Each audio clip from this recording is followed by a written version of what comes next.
Ini contohnya. Ini pakai. Kayak capaian pembelajaran contohnya Contoh ini memahami sistem organ tubuh manusia yang dikaitkan dengan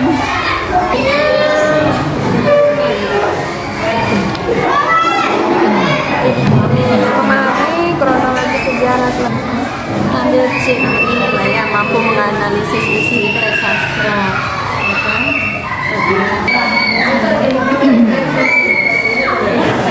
ini peserta didik kan mampu membedakan ciri teks fiksi dan non fiksi. Peserta didik mampu mengidentifikasi unsur-unsur intrinsik. Nah ini kan sudah kemarin kita, jadi KPD yang sekarang kita lakukan yang nomor 2, unsur-unsur intrinsik dari sebuah CP pembelajaran kami, ya.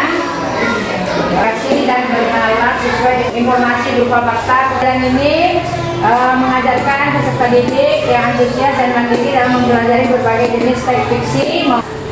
Dimensi profil lulusannya yang kami ambil sini beriman dan bertakwa pada Tuhan Yang Maha Esa, berbinekaan, kemudian lagi kegiatannya guru mempersiapkan buku pelajaran, buku bahasa yang untuk dibacakan oleh anak. Siswa menentukan unsur intrinsik dalam sebuah cerita. Dalam hal memanfaatkan digital, kita menampilkan video tentang cerita kelinci kecil dan burung pipit. Ini yang kami tampilkan. Kelompok kami membuat LKPD-nya dalam pelajaran tadi, yaitu menentukan unsur intrinsik dari sebuah cerita. Kita tentunya tadi cerita tentang kelinci kecil dan burung pipit. Unsur intrinsiknya bagaimana tokoh utama dan cerita, sifat-sifatnya.